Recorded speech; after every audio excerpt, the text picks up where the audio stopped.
Welcome to Module 3 of Communication Research Methods. In this module, we'll be focusing on quantitative research design. So there are several different quantitative research designs that we'll be covering in this module, and the first is content analysis. And content analysis can be both qualitative and quantitative. In this module, we'll be focusing on the quantitative approach. So what we're doing is taking some sort of text. So this is an unobtrusive method. So what that means is that we don't necessarily have to have human participants. So we could have a TV show, a website, a book, newspapers, something where we can take a text and analyze that particular text. And so we're taking units of analysis. So it could be characters, it could be words or phrases, anything from that particular text that we want to analyze, and then we're placing that into different categories to see which categories are occurring most frequently. Then another approach that we'll be talking about is survey research, and this is a very common approach in quantitative research designs. And so here, I'm sure you're familiar with surveys, but we're collecting data from participants about their attitudes, perceptions, beliefs. We could have open-ended questions or closed-ended questions. And then surveys can be either cross-sectional or longitudinal. So cross-sectional just refers to a particular point in time, and then longitudinal studies would be conducted over a particular period of time. Then the next quantitative approach that we'll be discussing is experimental designs, and with this approach, we're looking for a cause and effect relationship. So the independent variable would be the cause, and the dependent variable would be the effect.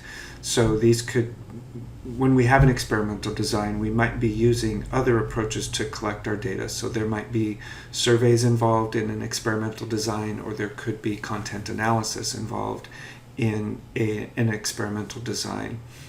So the researcher is attempting to control the situation so there aren't external variables that might be having an influence on that dependent variable.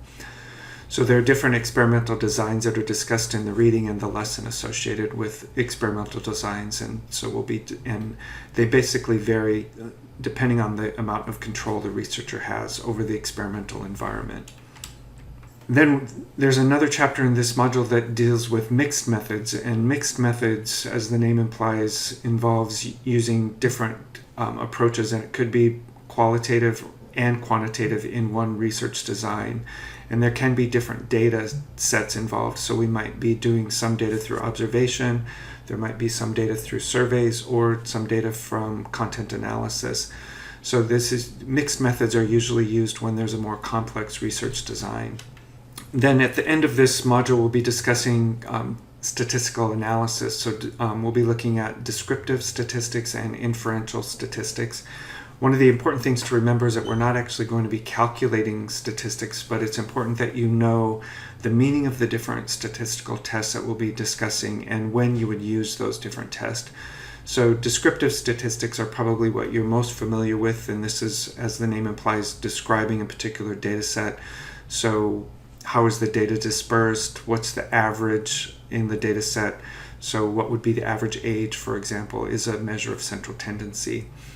Then we'll be discussing inferential statistics, and this is when you're trying to make inferences based on the data. So we're looking for, is there a relationship between variables, or is there a difference between variables? And so as you can see, there are tests of difference and tests of relationship. And so this is where it's important for you to know when you would use a particular test. And so not necessarily how to calculate it, but when to use a particular test. So the tasks associated with this module are to read chapters 13, 15, 16, 17, 18, and the additional experimental design reading that you'll find within this module. Review the lessons in Blackboard for Module 3. Post your comments to the voice thread for this module. Post to the module blog. And complete quizzes 10 through 15. Again, I'll just remind you that you can repeat those quizzes as often as you'd like and within the module time period, and your highest score is recorded for your grade. And then you'll be submitting portion A and B of the research proposal paper. So just to speak a bit about the research proposal paper, first you should revise portion A based on the feedback that I've given you. And then you'll add portion B to your revised portion A to create one complete paper. So you should have one title page and one reference page. So it'll be one complete paper. You're just adding portion B to portion A. Here what you're doing is basically getting into more detail about your research topic. And so as you can see from the syllabus, you're relating the research topic to something in your background or to your experience. So you're going to be devising a research question based on that topic, identifying the concepts that will be studied from that should be in the research question, and then developing hypotheses. So you're sort of starting with the research question and then developing a hypothesis or two hypotheses from that research question. So here you're adding 1 to 2 pages to your revised portion A. As always, if you have any questions or anything is unclear about the paper or any of the content in the module or the assignments, please get in touch with me.